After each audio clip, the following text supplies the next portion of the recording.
Hello. Hello. Good morning. Good morning. Ed, good morning. Good morning. Thank you. It's really great to be here today. Actually, I'm really, really psyched to be on stage with Ed Kuepper. My music journey, like in terms of discovering music and starting to listen to Triple R in the early 80s, has sort of run parallel with a lot of Ed Kuepper's career. So I feel like I've actually grown up with his songs soundtracking my life a bit. And I know that many of you here might feel the same way.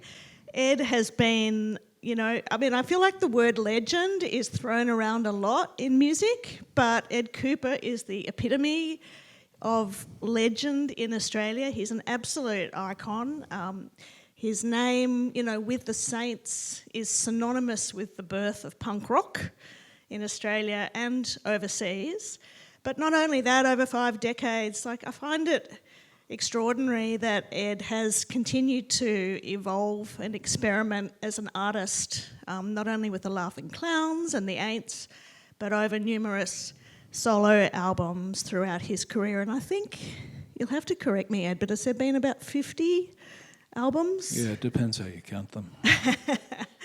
This year is the 45th anniversary of the first Saints album, and it's 50 years. I know you have to correct me because you did tell me this before. It's 50 years since the Saints first began.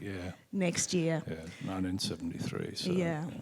So we're talking about someone who has really presided over incredible change in the music industry over 5 decades, and it has such a wealth of knowledge about all these different areas of music. So I hope today that you get something out of this and that we can touch on a few areas that help you wherever you are, in your journey as musicians. So, yeah, welcome, Ed. Let's give him a round of applause.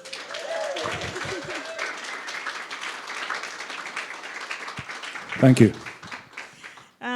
Ed, I know that you've just been on tour with Jim White, and it's been a bit of an interrupted tour through COVID, but Jim White being the drummer for Dirty Three, and it's been a really interesting collaboration live to have you two working together. And I know that the tour has taken you to a lot of regional areas in Australia, is that right? Yeah, we wanted to kind of travel to as many different places as possible.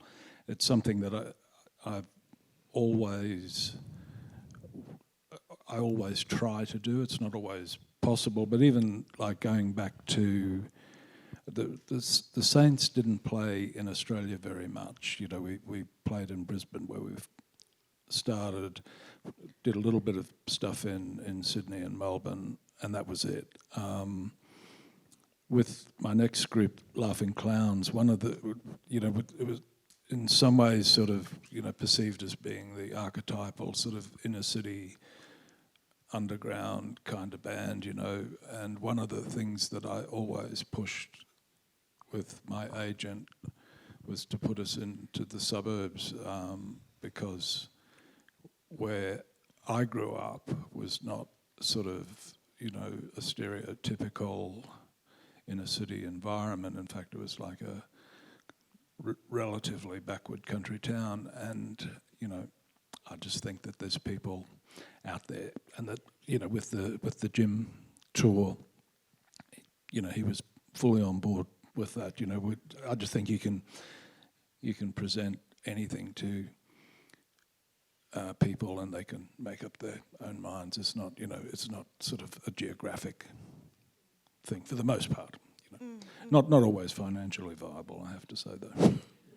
I don't know if anyone here caught those shows, but they were kind of career-spanning performances, and I really loved it. And one of the things I really loved about watching you play those songs from right throughout your career was just seeing how that you've twisted them and adapted them into new shapes and styles.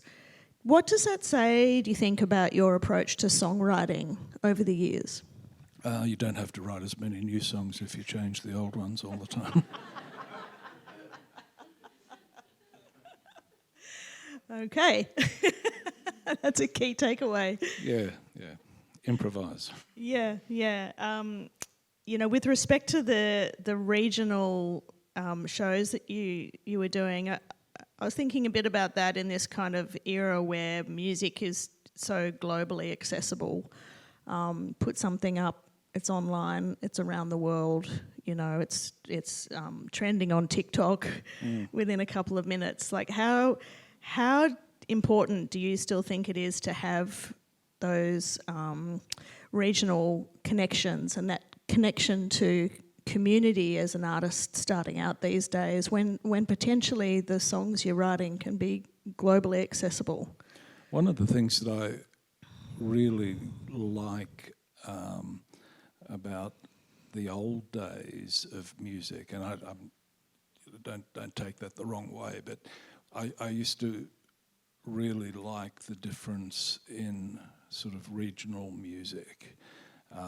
That's kind of lost a little bit now, I think, which it's everything. It is a sort of a more of an international sort of approach. So one of the things that I guess was at the back of my mind when we were doing those shows and changing the way that we were playing wasn't so much to, that we'd play, a traditional sort of Castlemaine song if we were in northern Victoria or something, or, but to change things and not necessarily, we did record them, but we're not releasing everything sort of thing. So to just have the power of that night exist for that period of time, not something that can be relived all the time. We went to, wasn't really a lot of trouble. We just approached things how we felt on the night, and I think that made every show, unique in a lot of ways, and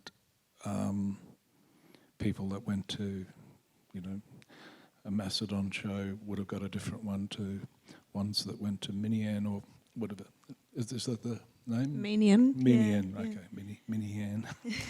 Okay, that was sort of our approach, just to make each of those different, and hopefully, develop a. It was hard to oftentimes pre-COVID. I'd go into the crowd afterwards, just hang around for a little bit. We didn't do that because I was actually shit scared of getting sick, with all those cancelled shows and stuff. So I was ultra cautious. So it wasn't much sort of, handshaking or any of that sort of. I'd like to extend our sympathies for the loss of Chris Bailey. Yeah. Recently. Thanks.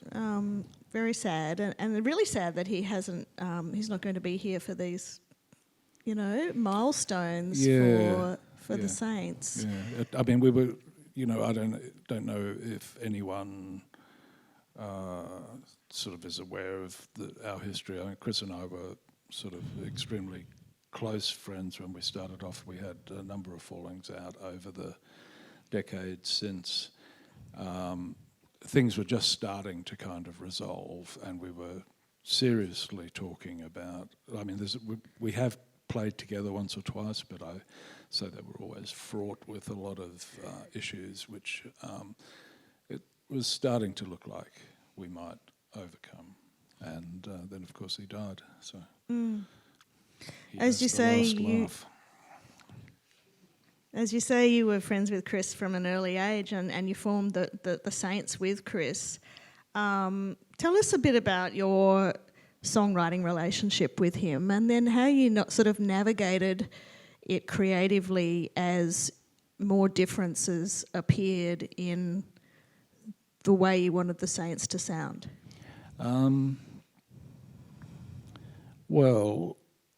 We did two things. I was writing songs before the group got together, and was basically looking to form a group. And then Chris and Ivor, who were both friends, when they got on board with it, we had a fairly sort of straightforward process. We would either play songs that I'd written at home, and I'd usually write a verse and a chorus to give it some kind of structure. The words might get changed, but just to kind of give it a form, and then I'd take that to a rehearsal, and then we'd kind of work it out. Or alternatively, we would, in the early days anyway, sort of make things up on the spot basically, and kind of pick the eyes out of it, I guess.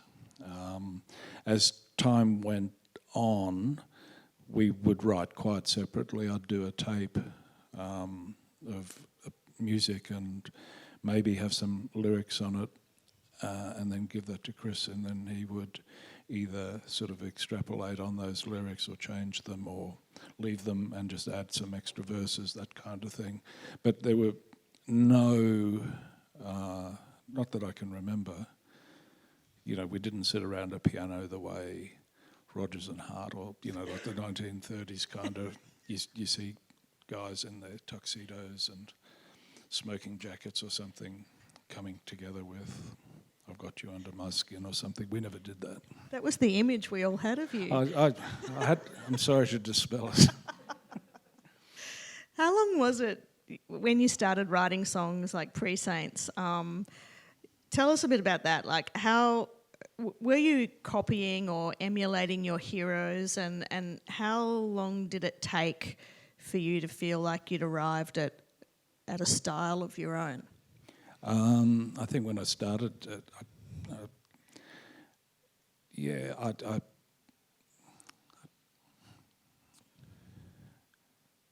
I copied things and tried to sort of change them, because I think I was starting to seriously look at it when I was about 13 or something, and I had enough nous to sort of know that it had to be something of my own. But yeah, sure, I certainly learnt, from and borrowing heavily on various things, down to songs that had lyrics, melodies, whatever. But they would kind of evolve. I think I started to feel like I was a writer probably, a few years after that. Once the Saints sort of had a bit of a repertoire before the recording of the first album. And then certainly by the time the album was recorded, then, that was it, sort of thing. I mean, we operated in a bit of a sort of a vacuum in a lot of ways, and we weren't members of the musicians' union or anything. One of the funny things, I don't know why this has sprung to mind, but we had to get a special note from our record company to join the musicians' union, because none of us could sight read, and that was the 70s. So anyway, I don't think that counts anymore. You said you were operating in a vacuum. Was anyone giving you advice? No. In Brisbane then? No, not at all. I wish we had have. I mean, we would have been. Actually, a lot of people were advising us that we should stop. There wasn't much positive encouragement. I feel like with punk, there's this kind of myth, and maybe you can debunk it for us, that particularly in that early, like the pure punk period of 76, 77, there's this idea that bands were just kind of like spitting out songs, it was kind of angry and instant, and that there wasn't much attention to songcraft. What did that feel like from the inside, and is that, complete bollocks? I don't know. It probably is true for a lot of people. I mean, the Saints weren't sort of really part of that. We were around beforehand, and so I from my own point of view, there were times when I went through a really sort of exclusionist sort of frame of mind where I would just not, it was more about what you didn't do in writing or performance than what you did. That's like what? What do you mean by that? Well, you can elaborate when you're songwriting or you're playing, and it's a matter of stripping some of that stuff away to kind of narrow it. At other times, it's important to kind of expand it. And we went through all of those and variations in between. There are some songs that the Saints did which are absolute sort of minimalist kind of,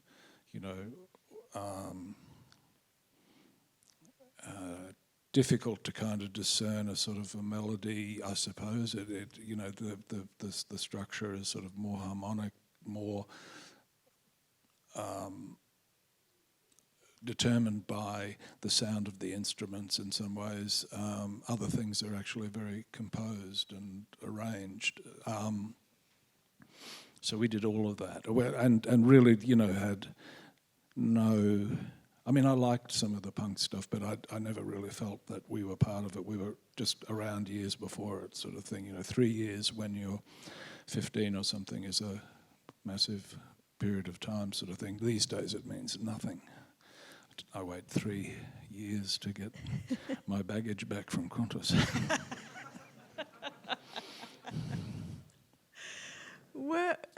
When you were releasing that, obviously Stranded was a huge single. I mean, maybe it wasn't in terms of commercial sales, but the impact of it was massive. And then you released a number of other singles that, again, I'm curious about how you felt about the response to some of those singles, like, say, Know Your Product, for example, and these were really great songs. And in retrospect, they're held up as they're given the recognition that they deserve, but at the time they didn't actually sell very well. No. How did you cope with that sort of criticism? And I'm wondering also whether that sort of has set you up well for the rest of your career.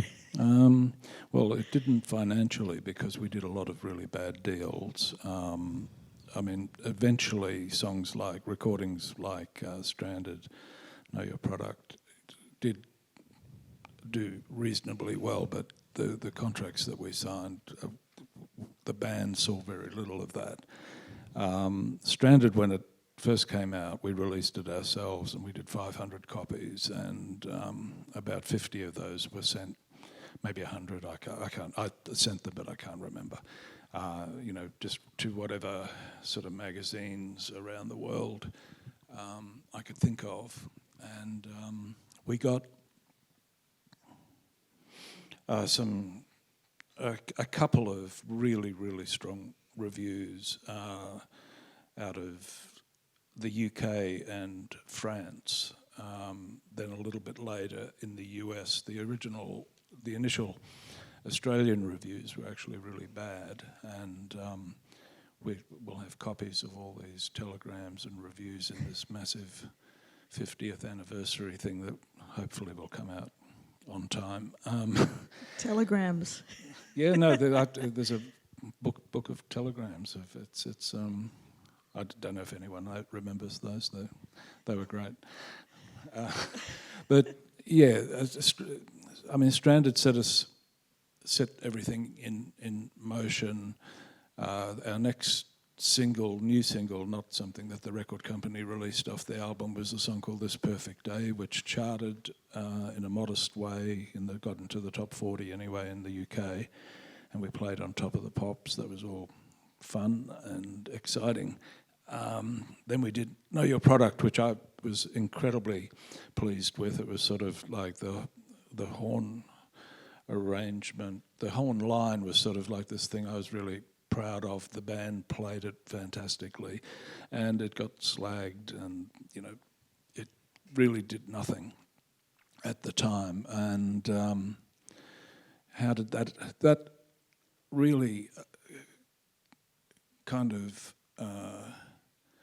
initially was a real punch in the guts to the band, and we were touring, and the tour really wasn't going very well. On the back, you know, we had a horn section, we were playing well, but the reviews were so shitty that it, in the days that reviews made a difference, you know, that doesn't so much these days. I don't think anyone bothers reading that kind of thing, but it had an impact on us. Chris left the band. We were sort of getting, I suppose, you know, the stress of having done a record that you thought was the best thing ever, and and then not working. There was sort of like, I think I got depressed, and I'm a miserable, difficult to get along with person at the best of times, but it's, yeah, anyway, so Chris left the band, and we had split up before the release of the second album for a few weeks, and then the album came out. I think we were still split out. We hadn't told anyone, but then I just started writing again, and had all the bulk of the material for Prehistoric Sounds, and I asked Chris if he would rejoin, and he did, and we recorded that, but decided that would be our last record, and that we'd break up, but we wouldn't tell anyone until after it was out. Just basically because I wanted it out, you know, like if you told the record company, well, we're actually not going to promote this, they would probably save their money, but so we tricked them. And it came out, and we split up. And for a while, I've got to say that I just thought, oh, well, I'm going to chuck it in. You know, it was. I've done, you know, done my bit. You know, not for the good of the human race, but I've done, you know, done my dash kind of thing. I'll get it. You know, I was going to open up a second-hand bookshop, rare bookshop, and comic shop, and records maybe. But you know, the idea of me being a shopkeeper would be sort of like Black Books in the Extreme or something, a place where, you know, people would be scared to come into or something. But anyway, I took myself out of that and formed Laughing Clowns. But yeah, no, it's a real blow when, you know, you do something in any area. You know, if you do something that you think is really good and no one else likes it, it's very sad. But how have you coped with that as an artist over the years? Do you just put it to the back of your mind and move on, or do you turn to the people around you for support? Are there techniques for? Yeah, you make lists. Anyone that's ever been mean to you, write them into a book. Write a song about them. And then you get them when they're not looking. No, I don't know. I mean, it's easy these days, you know, because I'm so much older now. There's not that much time ahead. In some ways, you know, it doesn't matter anymore now. I don't really care what anyone thinks. But it's, I think that was sort of something that I decided a while ago, that it's just not worth getting too cut up about it. You know, I mean, you have to do what you want to do, kind of thing. Just getting back to the you mentioned horns before with the Saints, which is really one of the kind of hallmarks of the Saints sound. I mean, even recently I did an interview with this band called the Hold Steady from America, who love the Saints, and that's one of the things that they talk about as being deeply inspirational around the Saints sound. And as you say, you know, it didn't go down well at the time. Well, I really think that, I mean, the situation in the UK, firstly, the situation in Australia with those records, fans loved them. There just weren't enough fans. The press in Australia was very dependent on what the press in the UK was saying, and the press in the UK, when we were there was still a sort of a hostility or condescension, I suppose, to anyone from the colonies, you know, even from the relatively, Progressive Music Press or something. It was just really snotty, and I think they felt a bit slapped in the face that we were actually outdoing them. But I don't know. I mean, people just didn't know what to make of it.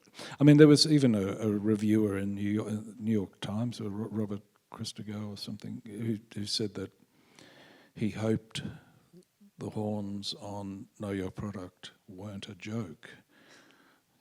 I mean, that's the reviews were just abysmal, and I mean, I'm still bamboozled by it. When I hear those songs these days, I don't want anyone to think that I'm just sitting here patting myself on the back. I actually feel quite detached from the stuff, and when I hear that stuff come over the radio or on the television or something, I don't immediately think, oh, gosh, you're a clever chap. It just sounds like something, from somewhere else, and I just think, well, what's that? It takes me a couple of seconds to kind of connect with it. Yeah. I wonder whether, that moment where, the horns kind of landed in the Saint sound, how many of those moments have you had over the years as a musician where there's just been a kind of epiphany or a fundamental shift in the way you've written a song or the composition of a song that has changed things in a really important way for you?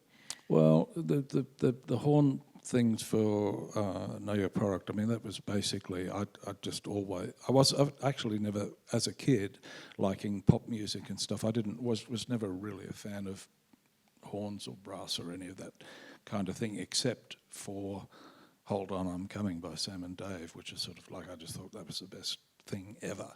And when I was in the UK, I bought a compilation of R&B songs, and there was a fairly obscure tune called Looking for the Fox by a guy called Clarence Carter, and as soon as it came on, I thought, fuck, pardon me if I'm not allowed to swear here, that's basically Hold On, I'm Coming, and I just thought, wow, I could do that. And that was sort of the inspiration for it, and that was one of those moments. I won't go all the way back, like in terms of guitar things, pre the recording of the first album. But the next thing that I heard was Pharoah Sanders and Archie Shepp. They were sort of jazz saxophonists. That opened my ears to the concept of a less arranged kind of way of playing, and that informed a lot of what Laughing Clowns did.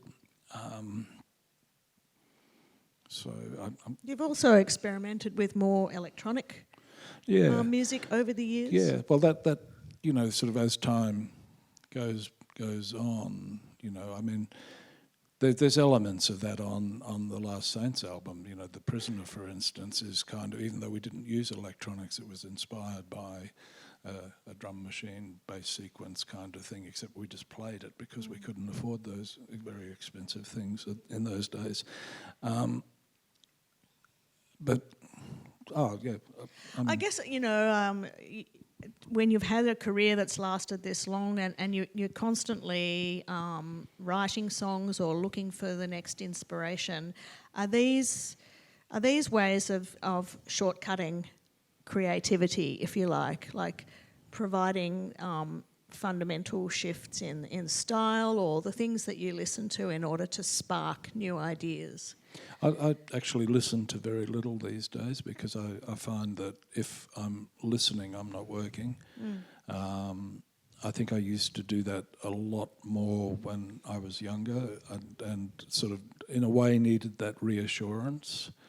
I think after a certain period of time, when you're doing it, you do get a slight confidence, and I don't mean that to be sort of like, an arrogance or anything like that, but I think if I've been doing this for, I don't know, most of my life, for like almost 60 years or something, if I haven't got a deep enough well to kind of draw on, then I probably should have opened that bookshop. I think it. But in terms of, I think I've developed a number of ways of trying to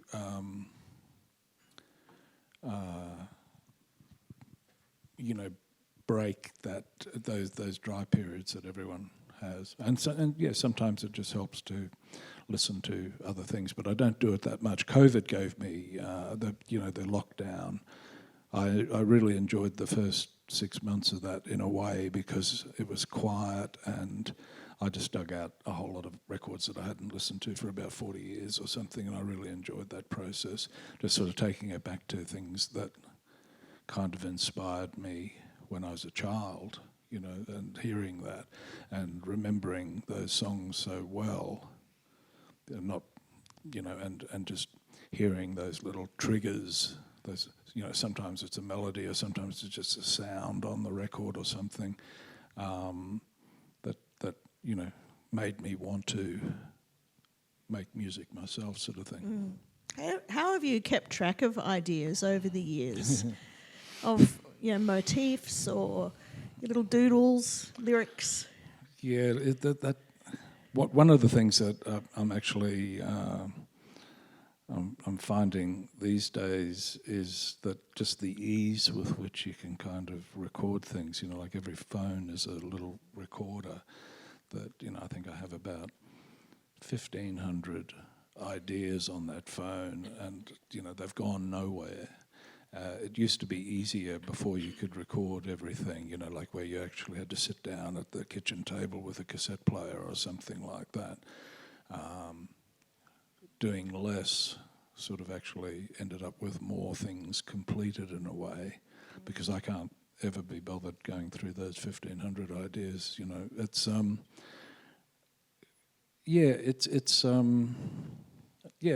I developed sort of my own notation. Just certain descriptions will make me remember something, but I basically just think the whole thing is an ongoing process for me now. I think I'm almost at a post-song idea. I think at a post-song point. I know that it's terrible. What does that mean, post-song point? What does that mean? Well, where, what you were saying before, where we were taking these songs and just completely rearranging them. I mean, in some cases, they've been changed so much that if they didn't have the same lyrics, they would be a different song. It just things just keep evolving, and I guess that's what I mean. I'm at a point where I'm almost not writing anything intentionally. It's almost like I don't know, makes me sound quite sort of. It sounds like a very improvisational approach. I guess that's what it is. Yeah. In some ways, yeah. But obviously, it hasn't always been like that. No. You have written singles. You've written sure. entire, like many albums. And I'll probably sort of go back to doing that at some stage too. But you've hit me at a particularly spiritual and non-commercial phase. If I can just drag you out of the spiritual phase and back to the days when you were looking for radio play as an artist, perhaps leaving the Saints behind for the moment and thinking about Laughing Clowns, which in terms of Australian underground music at the time were very unusual and sort of avant-garde in a way. Yeah. How different was that in terms of songwriting from the Saints, and what were your ambitions back then? It was compositionally, it was more complex, I think. It was maybe a bit more formal in the way that we'd go into the Clowns had a reputation for being like wild, free jazz sort of, improvise. We weren't. A lot of that stuff was really arranged, and if you, a couple of years ago, actually, also during the early COVID period, I went through some live recordings of the band, and it was remarkable how similar the recordings from one night to the next were. There might be like 8 bars or something that were determined that people could just do whatever they liked, but everything, tempos. It was quite formal in a weird sort of way. But at the basis of it, there was still, I've always liked something to sort of catch on to, some kind of a, melodic hook or something or other. And I think the Clowns had a couple of those good ones, once again using horns to achieve it. So the Clowns were a development on what I was doing with the Saints. Do you play any horns? Not very well. So when you talk about writing hooks using horns, how did you do that? Play it on guitar or hum it, Right. or whistle it, or So you'd hear it as Yeah. But not necessarily always as a horn line. It also depends on, like a fairly well-known Clown song, Eternally Yours, has a fairly memorable horn line in it. I originally wanted that to be played on an organ, but we didn't have an organist, so I gave it to Louise. Tell us a bit about hooks. Everybody always wants to know about how you write a hook and how do you know when you've got a good hook? Like, what are your techniques for coming up with something for a song? Oh, gee. Something that, catches my ear. I don't know. There's not really a rule book for it, unfortunately. I mean, otherwise the value of the hook would be greatly diminished. It is, I don't know, muck around and find something that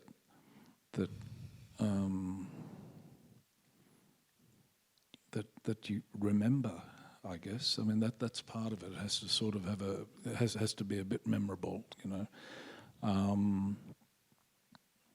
the only way to do that is just to, jump in and practice it, just muck around, make mistakes and all that sort of thing.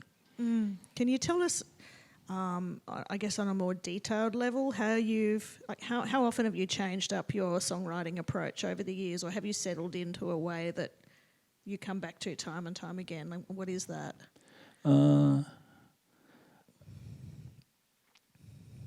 I think these days I'm far more open to any kind of an approach than maybe, when I started out, I only knew one way of doing it, and that was to sort of, have a melody and play guitar to it and work.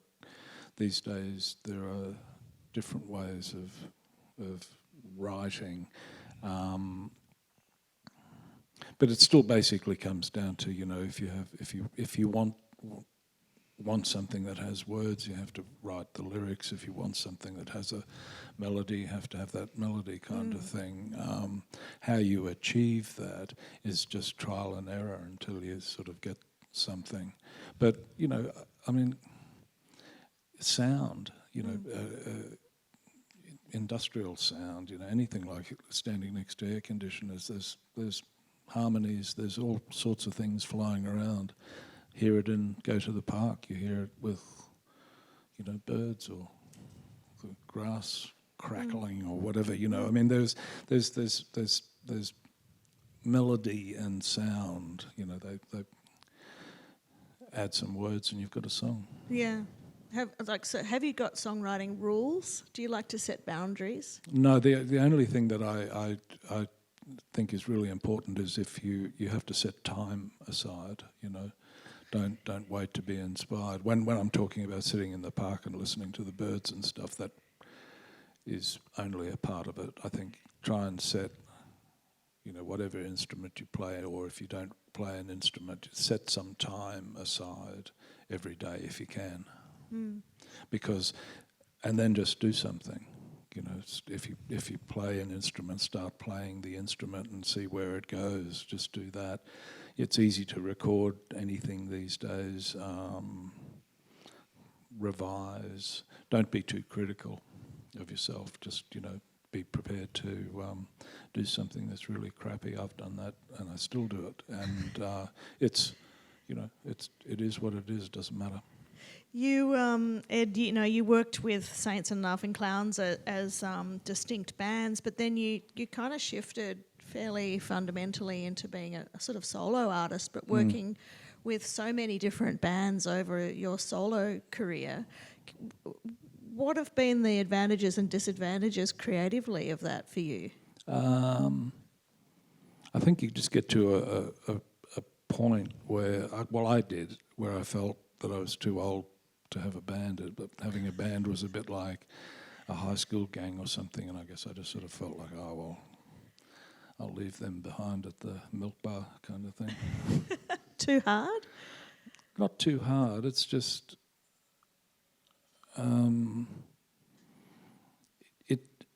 It can sort of be a little bit limiting, because when you have a band, you tend to write for that band, and so you're having certain people in mind when you're doing things. It's easier if you're just sort of writing to suit yourself and then find people to... I mean, I know that that's not something that's open to everybody, but it is a fairly freeing process to, if you're writing, to not have particular people in mind. On the other hand, it helps to focus if you do have people in mind, sort of thing. So there's no right or wrong on it. It's just, that's what I thought at the time, that I kind of got sick of having bands, basically. There was sort of The Yard Goes On Forever after The Clown, so I basically had, even though there were line-up changes, there were like 3 acts, and it was the late 80s that I decided to really kind of just skip that notion. I remember when you put out Electrical Storm, it felt like as a solo album it was quite stripped back and simple after what you'd been doing with the Laughing Clowns. Yeah, it was. You've come back to working simply at different times throughout your career. Other times you've been quite intricate and complex in terms of your songwriting. Yeah. What does it do for you when you do strip things right back, and particularly after the Clowns, I guess, and how complex the sound of it was for there? Was that difficult, and is that a useful tool as an artist? I always wanted to sort of not do too many records in a row that were the same, and so one way of me dealing with that is to sort of go back to absolute basics. One of the great things that I found personally was, even though Electrical Storm was kind of but it was the first album under my own name, but there were always bands involved in it. It wasn't until I started actually doing absolutely solo shows live that I started to get a sense of... You get a sense of the basic core element of a song. You get, if something is strong enough when it's just yourself and an acoustic guitar, in my case, what was maybe a very elaborate arrangement by a group on a record that went for 5 minutes, you might actually have like a 2-minute really strong core there, which is just sounds completely different, and it helps you to, if you're looking at songwriting as opposed to, say, arrangement, and I know that those two terms get blurred, I mean, sometimes an arrangement can be better than the song kind of thing,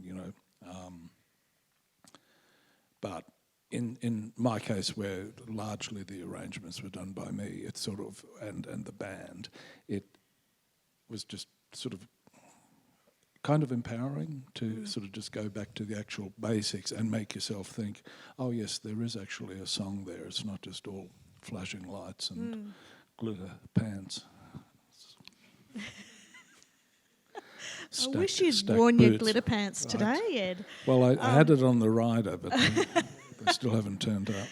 I'm not sure here what everybody's experience is with performing, but it sounds like you're saying that very act of getting up by yourself, solo, is a really important one in terms of testing the strength of your songs. Is that partly what you're saying? I'd recommend it. It's really harrowing when you first do it, because you suddenly realise, wow, you actually do depend a lot on the band behind you to kind of help cover your mistakes and, that sort of thing. So if you do it and be prepared to, be Fail. pretty nervous. Yeah. You can fail with a band too, though. I mean, it's just that when you do it by yourself, there isn't anyone else to blame, kind of thing.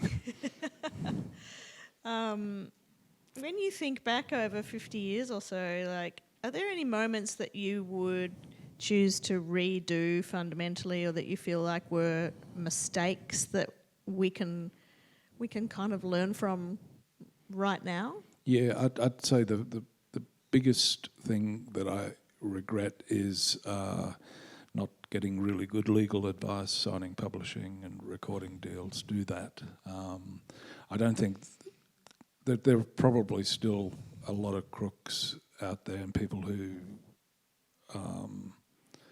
will take you for a ride, but I think it was worse in the old days. I think you have more avenues now, but still do get good advice when you're signing things. Also, a lot more information out there these days. Do a bit of research on it yourself in terms of what, publishing deals actually mean, and the way things are split between territories, that sort of thing. You can get the Saints, for instance, myself and Chris were the only writers in the Saints, but the deals we did, for instance, if we made $100 in Germany, the German company would take 50%. That would then go back to the English company, who would take 50%, and that would then go back to the Australian company, who would also take 50%. So, by the time that original $100 becomes something like $10 or something, and that's for people not really doing anything and owning things for quite a long time. It really, really seriously, irrespective of what sort of music you're writing, do the research on the sort of contracts and stuff. That's really worth doing. The only other thing I'd say is that if you ever get really down, there was a period in the early 21st century, that's where we are now, isn't it? Yes. Where I went into a pretty sort of dark period. Seek help, because I wasted probably about a decade of not being very productive, and I regret that as a miserable person, and being bad to friends and family and that kind of thing. And it happens with just about anyone that writes. I think we have a tendency to veer in that direction. So those two things: mind the legals and take good drugs.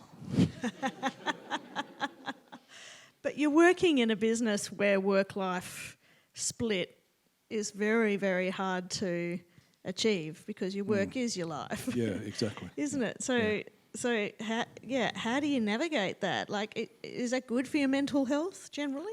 Oh, look, I'd say I'd be worse if I wasn't doing what I was doing. I think it's a really rewarding thing, and I guess luckily I'm not incredibly materialistic because there are some really, low periods of where you really just make no money, and so you have to kind of just do whatever to get by. I'm assuming that people here are sort of, aware of that, because as a, songwriter, musician, there's it's a pretty erratic way to make a living, but it's a really rewarding thing, and that's why I think, so few people really stick with it, because a lot of people you don't feel get like famous, you don't make money, it's sort of like, so it's the love of the music, it's the love of the writing that kind of. Yeah, you feel called to it, like. Yeah. I mean, if I didn't love it, I wouldn't do it. But if I didn't do it, I don't know what I'd be doing, kind of thing, Yeah. You've seen such massive changes in the music industry, particularly over the last 20 years. How have you navigated that recently as an artist? I think I read somewhere that you talked about the album as a form being dead in the water. Is that right? Or Yeah, well, I felt that a few years ago. Yeah, in fact, I did an album called Lost Cities, which we announced as my 50th and final album, because I really thought that, I don't know, people just, you know, sales haven't been great since streaming. Income from streaming is abysmal. So I thought, well, why bother? You know, I mean, I can still play live and just write a new album every time I play live, but we just don't record it and we don't release it, sort of thing. or change your old songs so that they sound new again. Exactly. It's sort of it's a.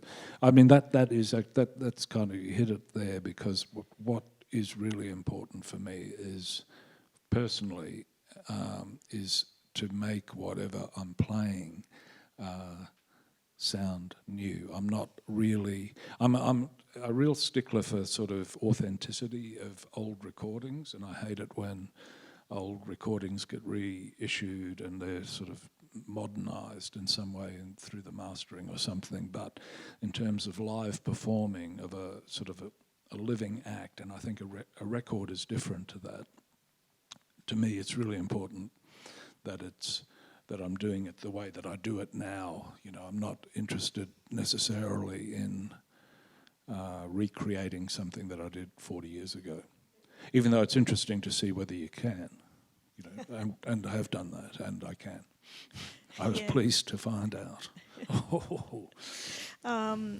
You know, it's interesting that thing about albums being dead. You know, but these days, music is consumed individually, like as single songs, quite often. Like a lot of people love to listen to albums, but my kids don't.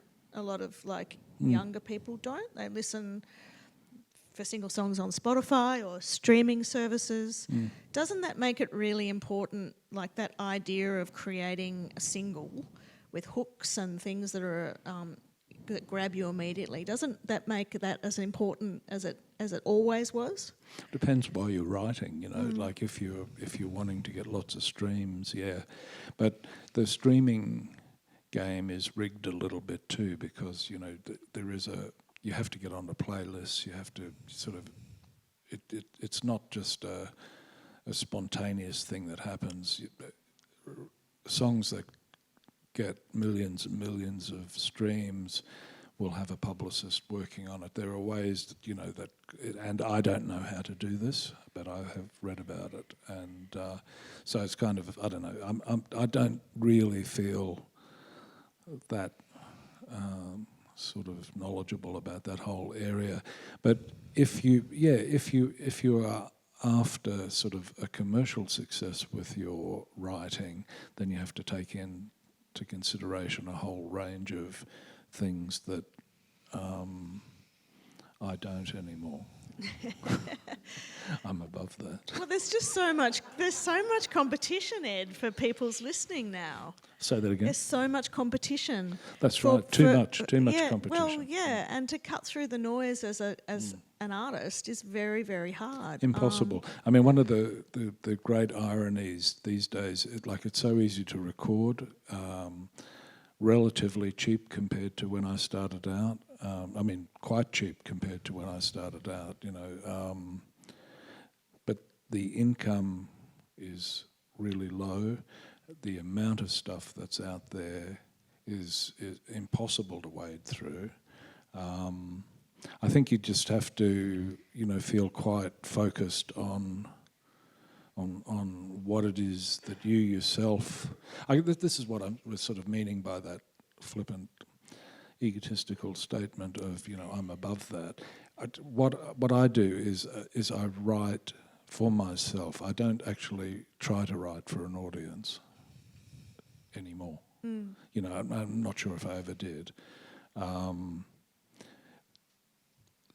so that you have to do that, because there's no, even if you write some really hooky kind of great song, doesn't mean that you're going to get attention, doesn't mean it's going to sell or get played or whatever. There's such a a promotional industry behind most of the big hits,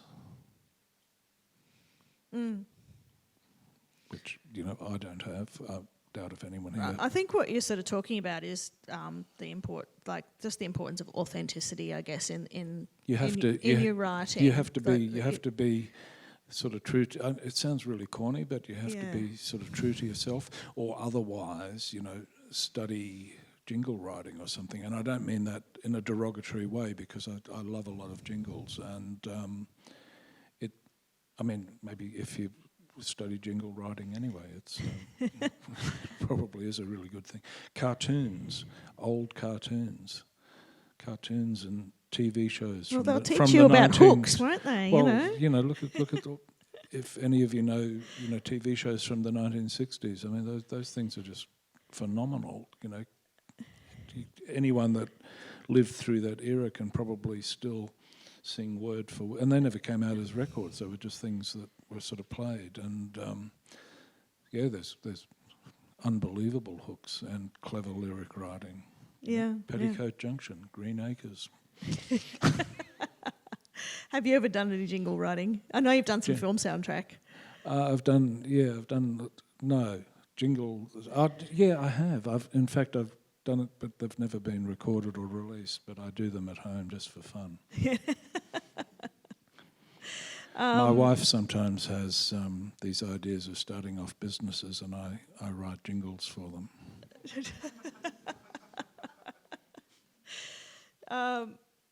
Image, Ed. Maybe we'll talk very briefly about that, because we've got to finish. But image is everything online these days. It's instant. Everybody has to have an image to market themselves online. So how do I get away with it? How did you get away with it for all this time? Yeah, well, you just make yourself so contrary that it bamboozles people. I don't know. I hate a lot of that prefab kind of image stuff, and I always have. Some people love it. There's no right or wrong. If I had my platformed glitter boots here today, I'd be wearing them. But it's not just outfits, though. yes, it is. It's all artifice. It's album covers and... is that what you're talking about? Well, no, I'm talking about the whole kit and caboodle. When you're starting out as an artist, these are decisions that you need to make at some point. Yeah, I guess so. Yeah, And, you do. Well, I think that, it's funny talking about image, because when the Saints started out, the general sort of accepted media view was that the band had no image, and yet I look at those photographs and we had an incredibly strong image. It just wasn't an image that anybody else had or could identify at the time. And how would you describe that now? Oh, just absolute four spunky dudes. No, I don't know. I mean, it was just kind of unique to ourselves, It was there were things that it was more what we wouldn't wear. There were certain things that you just thought, no, if you wear that, you're going to, it wasn't as if, we were sort of unaware of, and I think everyone that's kind of in a band or, a musician of some kind, you're aware of what certain things imply. You do that, I mean, whether, do whatever you think you are comfortable with. Sparkly pants included. Sparkling pants, but that goes without saying. Everyone should have sparkly pants. You're going to release a box set of some Saints material pretty soon. Can you just, as we wrap up, give us a quick idea of what... are we going to learn anything new about the Saints through that? I hope so. I Yeah. hope so. It's basically it's a 4 LP sort of expanded reissue of the first album, and it has the first album in its original form, original released form. It has the first album in its original mix form, which is different to the released one. It has some live stuff and some single B-sides and EP and that kind of thing. And it also has a book of photographs which were discovered recently, a whole box of photographs from the sort of 74, 75, 76 era, just prior. Well, we recorded in 1976, but it didn't get released until 77. So it basically shows the scene that, the small scene that kind of built around the Saints, lots of live, us performing at house parties and that kind of thing, and it's really strong. The talking about image. I mean the image is very strong of the band. The photographs are great, not technically, but just really good sort of snapshots of the time. Yeah. And just looking forward, what's exciting you as a musician now? I know that you've just touched on it a little bit before by talking about not writing conventional songs. Is that where it's at for you right now, or are there a lot of things in the pot? It's one of the things. I'm sort of looking at doing a few different things. I have a group